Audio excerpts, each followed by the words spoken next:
Salam Pramuka, sehat selalu bagi kita semua. Pramuka, Pramuka, yes. Pada kesempatan kali ini, kakak di sini akan menjelaskan mengenai struktur organisasi gugus depan Gerakan Pramuka.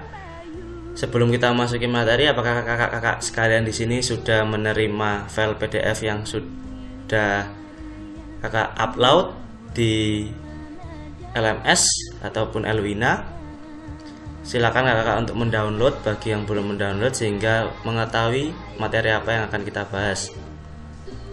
Struktur organisasi gugus depan Gerakan Pramuka sendiri dasari oleh Keputusan Kuartil Nasional Gerakan Pramuka nomor 231 tahun 2007 mengenai tentang petunjuk penyelenggaraan gugus depan Gerakan Pramuka.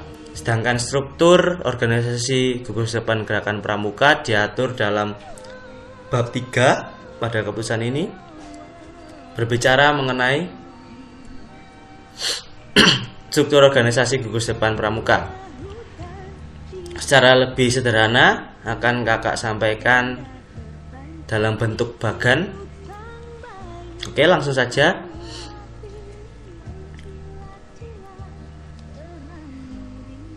Organisasi gugus depan Pramuka diawali oleh perindukan siaga. Perindukan siaga sendiri terdiri dari 18 hingga 24 orang pramuka siaga dan dibagi lagi menjadi 3 sampai 4 barung. Mereka dibagi lagi menjadi 3 sampai 4 barung. Kemudian untuk gambarannya pramuka siaga itu seperti apa? Seperti ini. Nah, di sini juga terdapat adik-adik kita. Nah, pramuka siaga sendiri ini rentang usia 7 hingga 10 tahun atau dapat dikatakan seusia anak tingkat sekolah dasar SD. Di sini adik-adik kita, kegiatan pramuka dilaksanakan di tingkat perindukan saja. Kemudian kegiatan-kegiatan dalam tingkat barung hanya berupa permainan singkat dan secara spontan. Itu ditujukan agar adik-adik kita tingkat sekolah dasar ini, tingkat siaga, agar mendapat pengetahuan yang lumayan cukup pada usia dini untuk mengetahui pramuka, setidaknya mencintai kegiatan-kegiatan berkumpul mengenai pramuka. Itulah tentang pramuka siaga. Kemudian lanjut pada struktur selanjutnya, jenjang selanjutnya ada juga pasukan penggalang. Nah, pasukan penggalang ini tingkatan jenjang pramuka lebih lanjut, berisikan 24 hingga 32 orang penggalang. Kemudian dibagi lagi menjadi 3 hingga 4 regu. Nah, dalam satu regunya sendiri berisikan 6 sampai 8 pramuka penggalang. Sedangkan tadi perindukan siaga setidaknya berisikan 6 pramuka siaga. Pada pasukan penggalang sendiri ini berusia sekitar 11 hingga 15 tahun. Usia penggalang. Nah, seperti ini. Bisa dikatakan jenjang sekolah menengah pertama atau SMP, 11 hingga 15 tahun.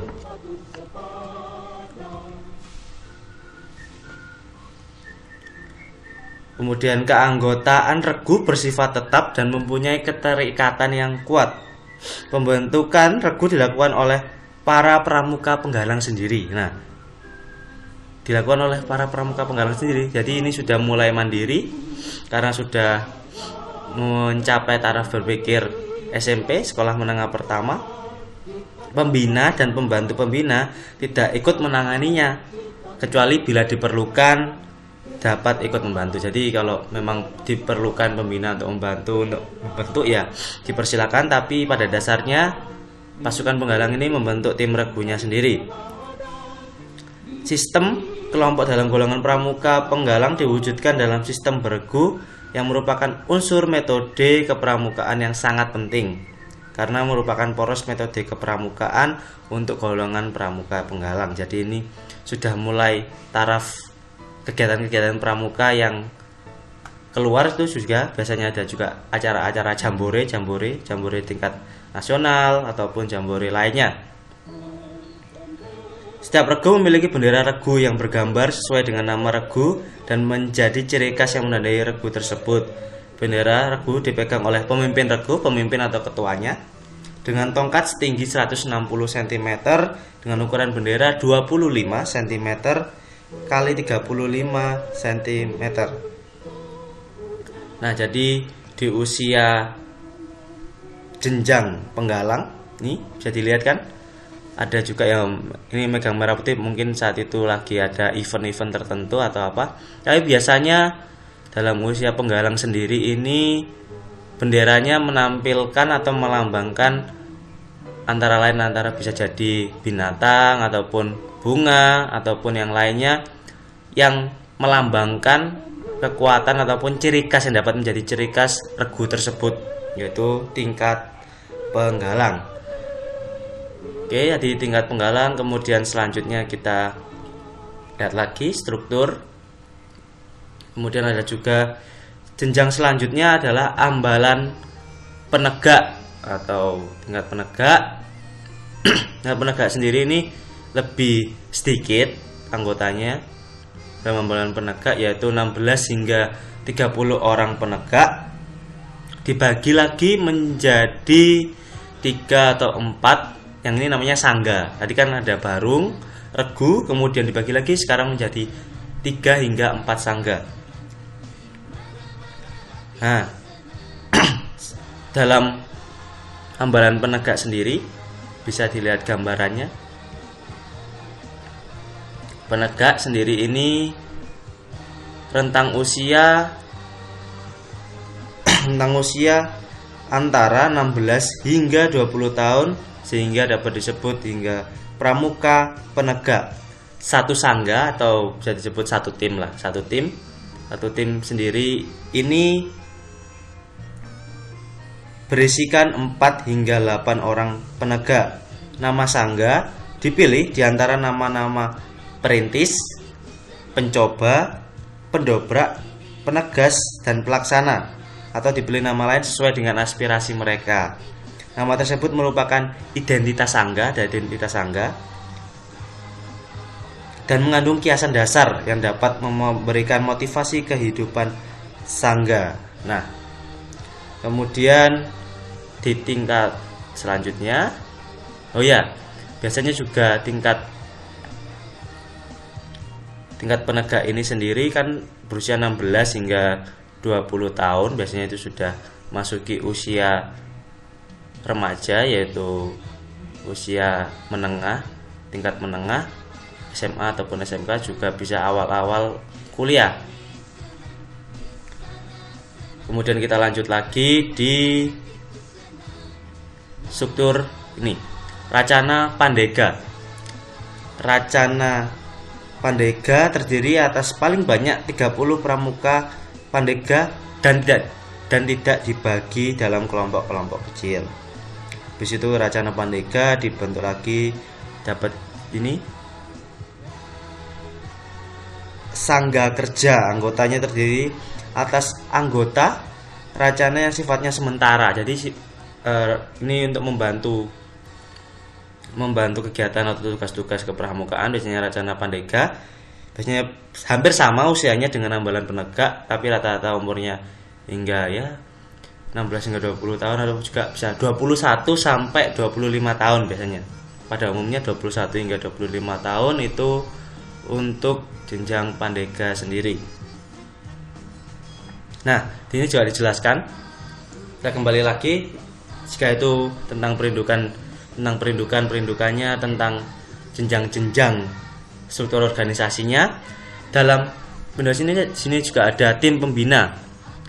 Tim pembina perindukan siaga sendiri, ada juga 1 pembina siaga, kemudian dibantu oleh 3 pembantu pembina siaga untuk membantu segala kegiatan kepramukaan di dalam organisasi perindukan siaga. Kemudian dalam bagian pasukan penggalang, sendiri ada tim pembina pasukan penggalang, berisikan 1 pembina penggalang dan kemudian 2 pembina penggalang. Dalam jenjang selanjutnya, ambalan penegak sendiri dibina oleh 1 pembina penegak, yaitu 1 pembina utamanya. Itu dibantu oleh 1 pembantu pembina penegak yang dirasa cukup mampu agar memotivasi setiap anggota dalam penegak sendiri. Kemudian dalam rencana Pandega ada 1 pembina Pandega yang dirasa mampu untuk memberikan bimbingan dan juga narasumber ahli. Nah, narasumber ahli ini sendiri dipilih oleh majelis Pandega. Dapat juga disebut dengan konsultan ataupun narasumber ahli yang memiliki kepedulian tinggi. Narasumber ahli ini yang saya lingkari ini, yang kakak lingkari, adalah orang yang memiliki keahlian tertentu yang dibutuhkan untuk pengembangan Pandega dan dapat memotivasi orang lain. Nah, di sini tugasnya cukup jelas untuk membantu segala tugas untuk memotivasi orang lain, untuk membantu agar semuanya jalan lancar kegiatan-kegiatan dalam Pandega, terutama berhubungan dengan pembinaan kepramukaan. Nah, selanjutnya tadi bila kita amati dari bawah agak ke atas, mulai ke atas lagi, di sini ada juga pembina gugus depan. Pembina gugus depan. Nah, pembina gugus depan sendiri disingkat menjadi pembina gudep. Nah, pembina gugus depan sendiri ini terdiri atas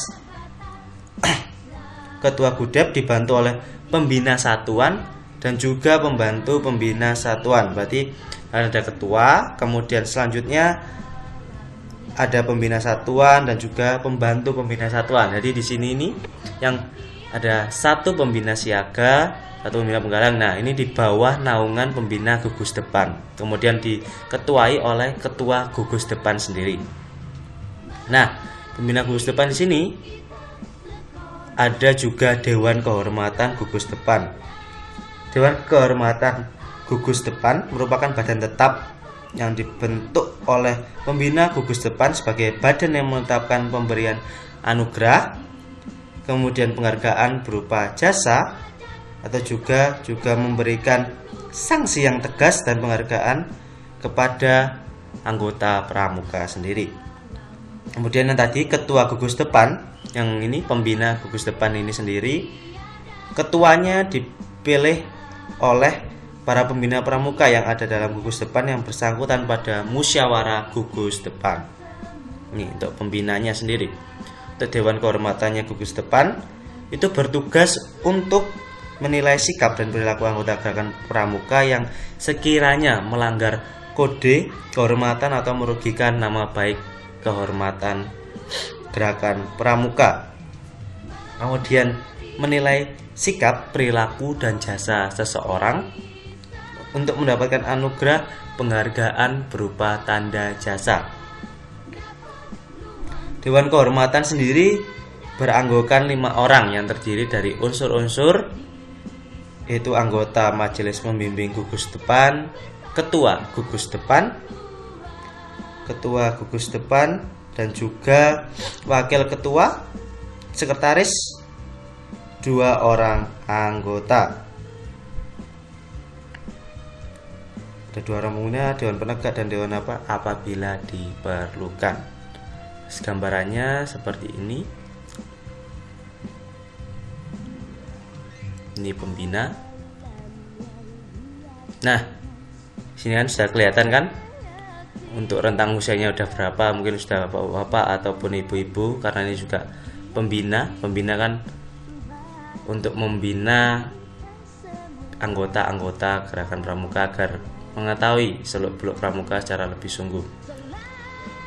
Ya, kemudian untuk tadi Pandega sendiri, tadi kembali lagi ke Pandega, saya belum menunjukkan gambarannya. Nah, untuk Pandega seperti ini kan, usianya masih muda-muda kan, masih kinclong-kinclong. Nah, ini sekitar umur 21 hingga 25 tahun. Nah, kan masih kinclong-kinclong, masih muda-muda, 21 sampai 25 tahun. Kemudian untuk penegak ini penegak umur 16 hingga 20 tahun, masih SMA, masih untuk beranjak ke tingkat remaja, masih puber lah istilahnya. Kemudian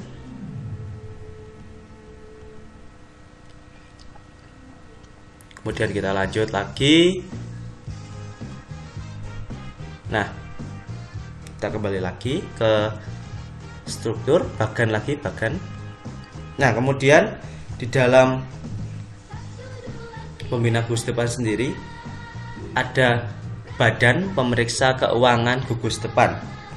Badan Pemeriksa Keuangan Gugus Depan adalah badan independen yang dibentuk musyawarah gugus depan dan bertanggung jawab kepada musyawarah gugus depan.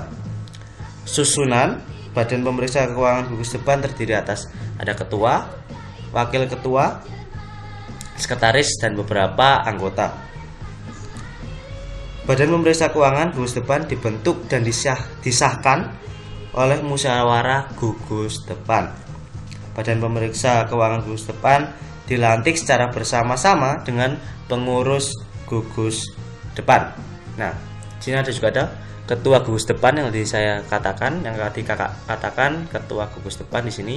Ini ketua, kemudian ketua gugus depan dia sebagai mengepalai pembina gugus depan.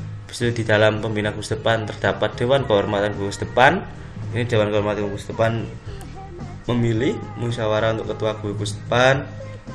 Kemudian keuangan juga perlu untuk masalah finansial, maka adanya Badan Pemeriksa Keuangan Gugus Depan ini untuk mengawasi sirkulasi keuangan yang ada dalam organisasi gerakan pramuka. Nah, kemudian setelah ke ketua gugus depan ada juga, tak lupa, namanya Majelis Pembimbing Gugus Depan. Majelis Pembimbing Gugus Depan ini. Nah, ini Majelis Gugus Depan, dapat dilihat kan? Nah, nih Majelis Gugus Depan. Majelis Gugus